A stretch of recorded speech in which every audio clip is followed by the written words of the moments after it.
The Mutiny of the Bounty, by Alfred H. Miles. The circumstances detailed in the following narrative are altogether of so singular and romantic a character that but for the undeniable authenticity of every particular, the whole might be considered as the production of the ingenious brain of a Defoe. Some of the incidents indeed surpass in impressive interest anything to be met with in the fictitious history of Alexander Selkirk's solitary existence and adventure. In December 1787, the Bounty sailed from Spithead for Otaheite under the command of Lieutenant Bligh, who had previously accompanied Captain Cook in his exploiting voyages in the Pacific Ocean. The object of the present expedition was to convey from Otaheite to our West Indian colonies the plants of the breadfruit tree, which Dampier, Cook, and other voyagers had observed to grow with the most prolific luxuriance in the South Sea Islands, and which furnished the natives with a perpetual and wholesome subsistence without even the trouble of cultivation.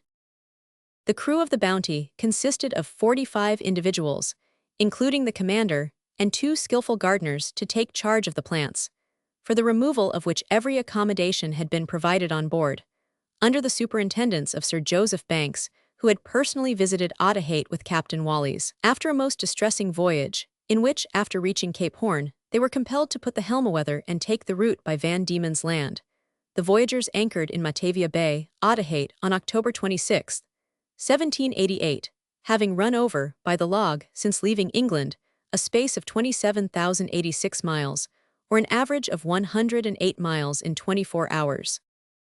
The simple natives, who had experienced much kindness from Captain Cook, testified great joy on the arrival of the strangers, and loaded them with presents of provisions of every sort.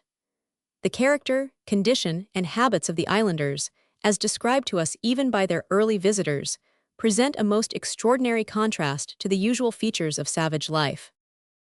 They were a kind, mild-tempered, social, and affectionate race, living in the utmost harmony amongst themselves, their whole lives being one unvaried round of cheerful contentment, luxurious ease, and healthful exercise and amusements. Bligh appears to have been tempted to remain at this luxurious spot much longer than was either proper or necessary, as the breadfruit plants, and provisions of hogs, fowls, fish, and vegetables of every description were amply supplied him by the kind natives. The liberty which he gave his crew to go on shore and enjoy all the indulgences which the place afforded was extremely imprudent, and this, together with the capricious harshness and unjustifiable insult with which he occasionally treated every one on board, officers as well as men, appears to have been the sole cause of the unfortunate occurrence that afterwards took place. The Bounty which, as we have mentioned, arrived October 20th, 1788, did not sail till Apeth, 1789, when she departed loaded with presents, and amid the tears and regrets of the natives. They continued till the 27th amongst the islands of that archipelago, touching many of them, bartering and interchanging presents with the natives, many of whom remembered Bligh when he accompanied Cook in the Resolution. It was on the night of the 27th that the mutiny broke out. The affair, as far as can ever be learned by the strictest investigation, was entirely unpremeditated, and resulted entirely from the commander's giving way to one of those furious and ungovernable fits of passion which he from time to time exhibited. On the day previous, the 26th, Bligh, having missed some of the coconuts that were piled up on deck, ordered a search to be made, but none being discovered, he burst into a paroxysm of passion, calling them all scoundrels and thieves alike, swearing he would make the half of them jump overboard before they got through Endeavour Straits, and ordering the villains' officers' grog to be stopped and gave them half a pound of yams for dinner.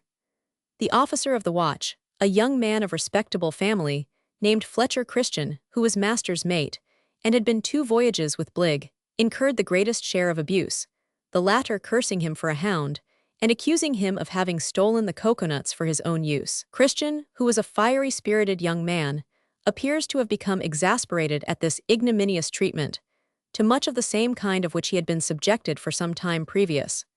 So much so, indeed, that he declared to some of his messmates that he had been in hell for the last fortnight, on account of Bligh's usage of him, and expressed his determination to leave the ship in a raft on the first opportunity, and commit himself to the waves, rather than remain on board.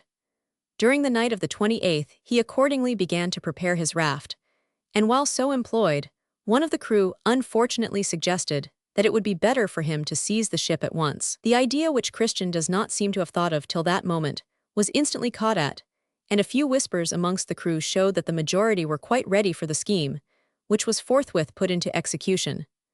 About sunrise on Tuesday, Christian, with 3 of the crew, entered Bligh's cabin and secured him in bed, tied his hands behind his back, and hurried him on deck. Their companions had in the meanwhile secured those who were suspected to be disinclined to the mutiny, among whom was Mr. Peter Heywood, afterwards so much distinguished in the Royal Navy service, and 2 other midshipmen, who were detained contrary to their express wishes, to assist the mutineers in managing the vessel. Several other of the crew, likewise, who disclaimed all share in the mutiny, were thus forcibly detained. A boat was then hoisted alongside, and Bligh, with 18 unfortunate companions, was forced into it. Some provisions, clothes, and 4 cutlasses were given them, and they were cast adrift in the open ocean. 25 remained on board, the ablest of the ship's company. As the boat put off, "Huzzah for Otaheite!" was shouted by the mutineers, thus indicating the destination of their further proceedings. Being near the island of Tafoa, the castaways rowed towards it for the purpose of obtaining some breadfruit and water, with which the natives at first seemed very willing to supply them, until Bligh imprudently advised his men to say, in answer to the queries put them about the ship, that it had overset and sunk. The consequence was that the natives attacked them, stoned 1 man to death, and it was with difficulty that the remainder escaped. Bligh's companions then entreated him to steer for home at all risks and hazards, and on being told that no hope of relief could be entertained till they reached Timor, off the coast of New Holland, a distance fully 1,200 leagues, they readily agreed to be content with an allowance, which, on calculation, was found would not exceed an ounce of bread, and 1/4 of a pint of water per day for each man. After taking them, bound by a solemn promise to this effect, these unfortunate men boldly bore away, on May 2nd, across a sea where the navigation was little, in an open boat 23 feet long and deep, laden with 18 men. It is not our purpose here to detail the particulars of this adventurous voyage. Suffice it to say that, after enduring the most horrible distresses from cold, thirst, famine, and running a distance by the log of more than 300 miles, the whole reached the island of Timor alive on June 14th. But so much spent as more to resemble specters than men. They were treated with great kindness by the inhabitants, but notwithstanding every attention, 4 or 5 of them here died. The rest proceeded to Batavia, whence they obtained passages to England, where Bligh arrived in March, 1790. The intelligence of the mutiny, and the sufferings of Bligh and his companions, naturally excited a great sensation in England. Bligh was immediately promoted to the rank of commander, and Captain Edwards was dispatched to Otaheite in the Pandora frigate, with instructions to search for the Bounty and her mutinous crew, and bring them to England. The Pandora reached Matavia Bay on March 23, 1791, and even before she had come to anchor, Joseph Coleman, formerly armorer of the Bounty, pushed off from shore in a canoe and came on board. He frankly told who he was, and professed his readiness to give every information that might be required of him. Scarcely had the ship anchored when Messrs.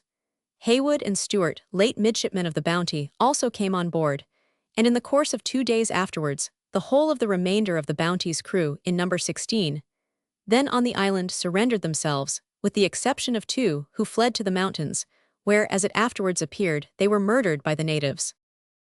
From his prisoners, and the journals kept by 1 or 2 of them, Captain Edwards learnt the proceedings of Christian and his associates after turning Bligh and his companions adrift in the boat. It appears that they steered in the first instance to the island of Tubuai, where they intended to form a settlement. But the opposition of the natives, and want of many necessary materials, determined them to return in the meantime to Otaheite, where they arrived on May 25, 1789. In answer to the inquiries of Tinna, the king, about Bligh and the rest of the crew, the mutineers stated that they had fallen in with Captain Cook, who was forming a settlement in a neighboring island, and had retained Bligh and the others to assist him, while they themselves had been dispatched to Otaheite for an additional supply of hogs, goats, fowls, breadfruit, and various other articles. Overjoyed at hearing their old friend Cook was alive, and about to settle so near them, the humane and unsuspicious islanders set about actively to procure the supplies wanted, that in a few days the Bounty received on board 312 hogs, 38 goats, 8 dozen of fowls, a bull and a cow, and a large quantity of breadfruit, plantains, bananas, and other fruits. The mutineers also took with them 8 men, 9 women, and 7 boys, with all of whom they arrived a second time at Tubuai on June 26, where they warped the ship up the harbor, landed the livestock, and set about building a fort 50 yards square. Quarrels and disappointments, however, soon broke out among them. The poor natives were treated like slaves, and upon attempting to retaliate, were mercilessly put to death. Christian, finding his authority almost entirely disregarded, called a consultation as to what steps were next to be taken, when it was agreed that Tubuai should be abandoned, that the ship should once more be taken to Otaheite, where those who might choose it would be put ashore, while the rest who preferred remaining in the vessel might proceed wherever they had a mind. This was accordingly done. 16 of the crew went on shore at Matavia, 14 of whom, as already stated, were received on board the Pandora, and 2 were murdered, while Christian with his 8 comrades, and taking with them 7 Otaheitan men and 12 women, finally sailed from Matavia on September 21, 1789, from which time they had never been more heard of. Captain Edwards instituted a strict search after the fugitives amongst the various groups of islands in the Pacific, but finding no trace of them, he set sail, after 3 months' investigation, for the east coast of New Holland. Here, by some mismanagement, the Pandora struck upon the singular coral reef that runs along that coast, called the Barrier Reef, and filled so fast that scarcely were the boats got out when she foundered and went down, 34 of the crew and 4 of the prisoners perishing in her. It is painful to record anything to the discredit of that service, which has proved the pride and safeguard of Great Britain, and made her the acknowledged sovereign of the sea. But the concurring testimony of the unfortunate prisoners exhibits the conduct of Captain Edwards towards them in colors which are shocking to contemplate. They were confined in a small round house, built on the after deck on purpose, which could only be entered by a scuttle in the top, about 18 inches square. From this narrow prison they were never allowed to stir, and they were, over and above, heavily loaded with irons both at the wrists and ankles. When the Pandora went down, no attempt was made to save them, and the 10 survivors escaped almost in a state of complete nudity. After reaching a low, sandy, desert island, or rather key, as such are nautically termed, Captain Edwards caused his men to form tents out of the sails they had saved, under which he and his men reposed in comparative comfort. But he refused the same indulgence to his miserable captives, whose only refuge, therefore, from the scorching rays of the sun, was by burying themselves up to the neck amongst the burning sand, so that their bodies were blistered as if they had been scalded with boiling water. But we refrain from dwelling on facts so disreputable to the character of a British sailor. The Pandora's survivors reached Batavia in their boats, whence they obtained passages to England in Dutch vessels. A court-martial was soon after held September 1792, when 6 of the 10 mutineers were found guilty and condemned to death. The other 4 were acquitted. Only 3 of the 6, however, were executed. Mr. Haywood, who was amongst the condemned, chiefly by the perverted and prejudiced evidence of Captain Bligh and a fellow midshipman, was afterwards pardoned upon the strong recommendation of the court, who, notwithstanding the vindictive evidence against him, were perfectly convinced of his innocence. His subsequent honorable career proved him fully deserving the favorable opinion of his judges, as well as of the promotion he obtained. Nearly 20 years elapsed after the period of the above occurrences, and all recollection of the Bounty and her wretched crew had passed away, when an accidental discovery, as interesting as unexpected, once more recalled public attention to that event. The captain of an American schooner having in 1808 accidentally touched at an island, up to that time supposed to be uninhabited, called Pitcairn Island, found a community, speaking English, who represented themselves as 330, the descendants of the mutineers of the Bounty, of whom there was still one man, of the name of Alexander Smith, alive amongst them. Intelligence of this singular circumstance was sent by the American captain, Folger, to Sir Sidney Smith at Valparaiso, and by him transmitted to the Lords of the Admiralty. But the government was at that time perhaps too much engaged in the events of the Continental War to attend to the information, nor was anything further heard of this interesting little society unt in that year 2 British men-of-war cruising in the Pacific made an island, which they could not at first believe to be Pitcairn Island, as it was more than 3 degrees out of the longitude assigned it by Captain Carteret, who first discovered it in 1797. They were confirmed in this opinion by observing symptoms of cultivation, and on nearing the shore, saw plantations regularly and orderly laid out. Soon afterwards, they observed a few natives coming down a steep descent with their canoes on their shoulders, and in a few minutes perceived one of these little vessels darting through a heavy surf and paddling off towards the ships. But their astonishment may be imagined when on coming alongside they were hailed in good English with, "Won't you heave us a rope now?" This being done, a young man sprang up the side with extraordinary activity and stood on the deck before them. In answer to the question, "Who are you?" he replied that his name was Thursday October Christian, son of the late Fletcher Christian by an Otaheitan mother, that he was the first born on the island, and was so named because he was born on a Thursday in October. All this sounded singular and miraculous in the ears of the British captains, Sir Thomas Staines and Mr. Pippon, but they were soon satisfied of its truth. Young Christian was at this time about 24 years old, a tall, handsome youth fully 6 feet high, with black hair and an open, interesting English countenance. As he wore no clothes except a piece of cloth round his loins, and a straw hat ornamented with black cock's feathers, his fine figure and well-shaped muscular limbs were displayed to great advantage, and attracted general admiration. His body was 331 much tanned by exposure to the weather, but although his complexion was somewhat brown, it wanted that tinge of red peculiar to the natives of the Pacific. He spoke English correctly both in grammar and pronunciation, and his frank and ingenuous deportment excited in every one the liveliest feelings of compassion and interest. His companion was a fine, handsome youth, of 17 or 18 years of age, named George Young, son of one of the Bounty's midshipmen.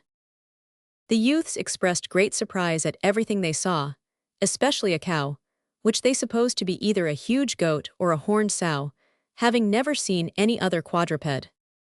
When questioned concerning the Bounty, they referred the captains to an old man on shore, the only surviving Englishman, whose name they said was John Adams, but who proved to be the identical Alexander Smith before mentioned, having changed his name from some caprice or other. The officers went ashore with the youths, and were received by old Adams, as we shall now call him, who conducted them to his house, and treated them to an elegant repast of eggs, fowls, yams, plantains, breadfruit, etc. They now learned from him an account of the fate of his companions, who, with himself, preferred accompanying Christian in the Bounty to remaining at Otaheite, which account agreed with that he afterwards gave at greater length to Captain Beechey in 1825. Our limit will not permit us to detail all the interesting particulars at length, as we could have wished, but they are in substance as follows. It was Christian's object, in order to avoid the vengeance of the British law, to proceed to some unknown and uninhabited island, and the Marquesas Islands were first fixed upon. But Christian, on reading Captain Carteret's account of Pitcairn's Island, thought it better adapted for the purpose, and shaped his course thither. Having landed and traversed it, they found it every way suitable to their wishes, possessing water, wood, a good soil, and some fruits. The anchorage in the offing was extremely dangerous for ships, and it was scarcely possible for boats to get through the surf that broke on the. Having ascertained all this, they returned on board, and having landed their hogs, goats, and poultry, and gutted the ship of everything that could be useful to them, they set fire to her, and destroyed every vestige that might lead to the discovery of their retreat. This was on January 23 d. 1790. The island was then divided into 9 equal portions amongst them, a suitable spot of neutral ground being reserved for a village. The poor Otaheitans now found themselves reduced to the condition of mere slaves, but they patiently submitted, and everything went on peaceably for 2 years. About that time, Williams, one of the seamen, having the misfortune to lose his wife, forcibly took the wife of one of the Otaheitans, which, together with their continued ill-usage, so exasperated the latter that they formed a plan for murdering the whole of their oppressors. The plot, however, was discovered and revealed by the Englishmen's wives, and 2 of the Otaheitans were put to death. But the surviving natives soon afterwards matured a more successful conspiracy, and in one day murdered 5 of the Englishmen, including Christian. Adams and Young were spared at the intercession of their wives, and the remaining 2, 1,000 Coy and Quintal, 2 desperate ruffians, escaped to the mountains, whence, however, they soon rejoined their companions. But the further career of these villains was short. 1,000 Coy, having been brought up in a Scotch distillery, succeeded in extracting a bottle of ardent spirits from the tea root, from which time he and Quintal were never sober, until the former became delirious, and committed suicide by jumping over a cliff.